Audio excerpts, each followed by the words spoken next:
Bien, a continuación hará uso de la voz en esta tribuna para dar el discurso oficial alusivo a este evento el regidor titular de la Comisión de Asuntos Migratorios, el ciudadano Venancio Soto Morales. La Revolución Mexicana es la primera de las grandes revoluciones sociales del siglo XX, que tuvo lugar en América Latina y en la que ocurrieron sucesos históricos trascendentales que cambiaron la vida del pueblo mexicano, lo que permitió comparar y valorar los sacrificios realizados por nuestros antecesores hasta alcanzar los grandes postulados de la tierra y la libertad por las que lucharon y perdieron su vida. Fue un conflicto armado iniciado el 20 de noviembre de 1910. Se caracterizó por varios movimientos socialistas, liberales, anarquistas, populares y agrarios. La situación política comenzó a agitarse. La oposición al gobierno cobró relevancia ante la postura manifestada por Porfirio Díaz. En este contexto, Francisco I. Madero realizó diversas giras en el país con miras a formar un partido político que eligiera a sus gobernantes, a sus candidatos. En una asamblea nacional para llevar a cabo unas elecciones democráticas. Es por ello que el año de 1909, Francisco I. Madero fundó el Partido Nacional Antirreeleccionista. El 20 de noviembre, día de las conquistas populares en que México se adelanta en su futuro de grandeza. Ningún país puede ser grande si no aspira y se funda en bases de justicia. Y ningún pueblo es digno de libertad si no sabe defender sus derechos. Porque la democracia es la viva manifestación de la libertad en los pueblos y en los ciudadanos que la forman.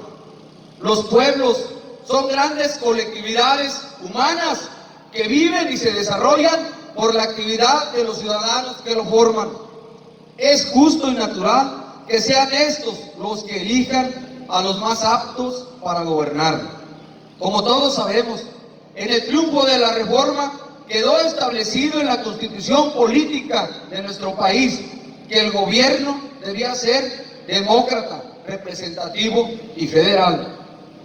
El país tenía 100 años de vida independiente y 30 de estar gobernado por una misma persona, que gracias a la imposición y el apoyo de las clases adineradas, pero el pueblo, la clase trabajadora, que realmente había sido olvidada por las anteriores legislaciones, que por otra parte reconocían como el soberano, no podía manifestar su voluntad porque se encontraba ante una muralla de bayonetas.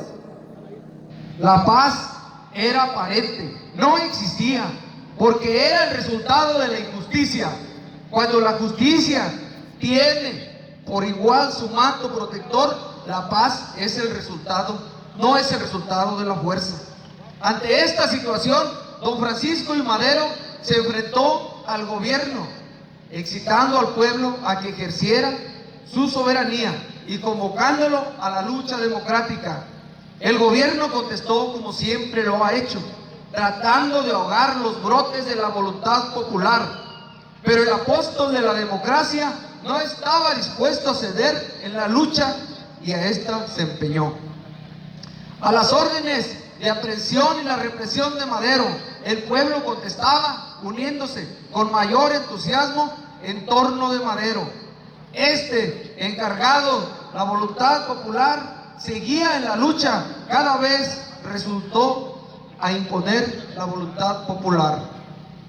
Quiso el gobierno simular una elección, como lo había hecho en veces anteriores, para seguir en el poder, presionando con el ejército, pero el pueblo ya estaba decidido y se armó para defender por primera vez sus derechos y consagrar la Constitución. Un grupo de simpatizantes de Madero se había formado en Puebla.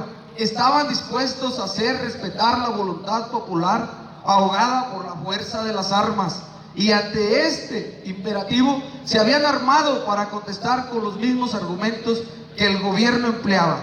Entonces el gobierno supo y ordenó la aprehensión del jefe, Aquiles Cerdán, pero para coincidencia este Aquiles era digno de su nombre y estaba dispuesto a luchar, y luchó desigualmente contra las fuerzas muy superiores y cayó en la lucha, pero cayó peleando bravamente por sus ideales como precursor del movimiento que ha conquistado para el pueblo de México los derechos que no le reconocían. Por todas partes de la República, el movimiento democrático despertó un eco en el país entero.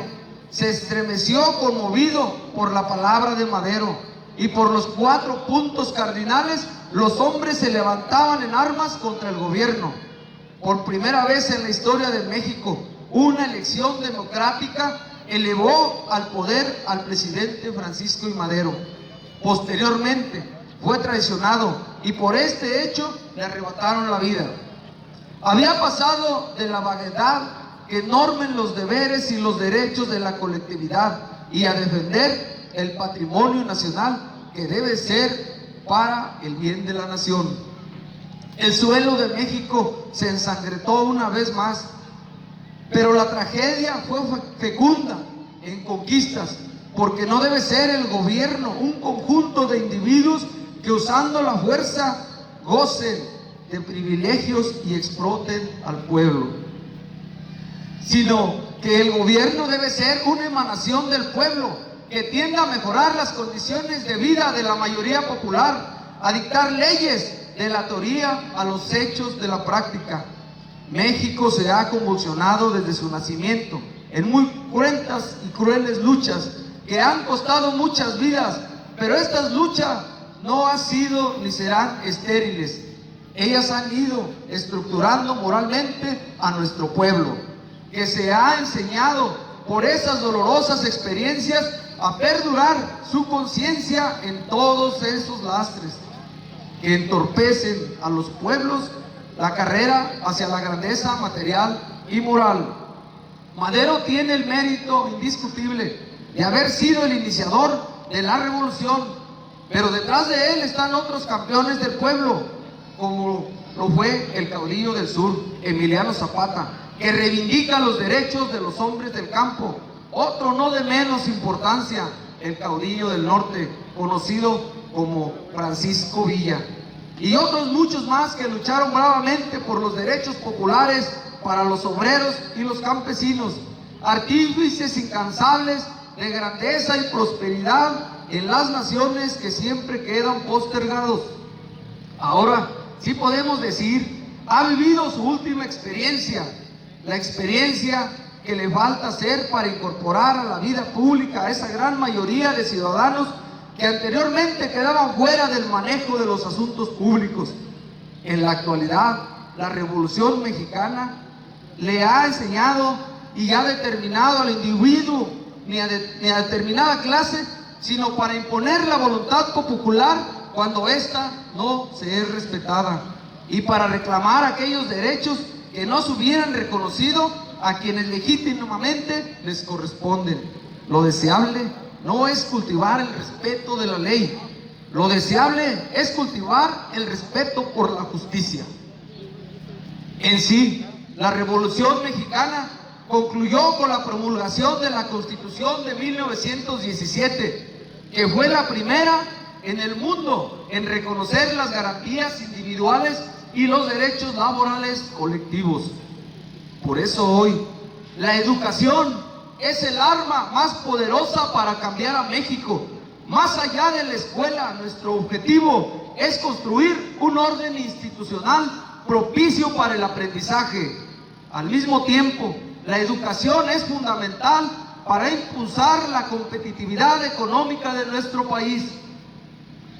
Las y los servidores públicos y los maestros debemos tener clara la visión de las y los mexicanos que queremos formar, ciudadanas y ciudadanos libres, participativos, críticos e informados, que conozcan y ejerzan sus derechos y cumplan con sus obligaciones. Queremos una ciudadanía autónoma y el desarrollo tecnológico ante los desafíos de la revolución industrial de nuestra era, que está transformando de fondo la forma en que se organizan las sociedades. Desde la Revolución Mexicana, la fundación de estos está y ha estado intrínsecamente relacionada con el desarrollo como función de gobierno. Las y los mexicanos celebramos que en México se haya dado lugar a la primera constitución social del mundo y reconocemos la vigencia de ese compromiso histórico con el desarrollo de las y los mexicanos. Si bien hemos tenido avances muy significativos en la historia de la calidad de vida de la población, sabemos que es fundamental seguir por esa ruta y asegurar que ninguna y ningún mexicano viva en situación de pobreza y que nadie padezca hambre, que las carencias sociales no dejen de limitar nuestro potencial. Ojalá y cada uno de los sacrificios que la nación mexicana ha hecho para obtener una vida mejor no sean estériles y que todas las vidas que se han sacrificado por el triunfo de estas causas verdaderamente nobles sean honradas como se merecen. Que México sea cada vez más grande, más fuerte y más glorioso. Que lo que tan caro costó a la patria sea una conquista duradera y que la democracia se manifieste cada día más en un gobierno del pueblo y para el pueblo. A nombre del presidente municipal Jaime Hinojosa, agradecemos a todos los alumnos y el personal docente de las diferentes zonas escolares. Muchas gracias.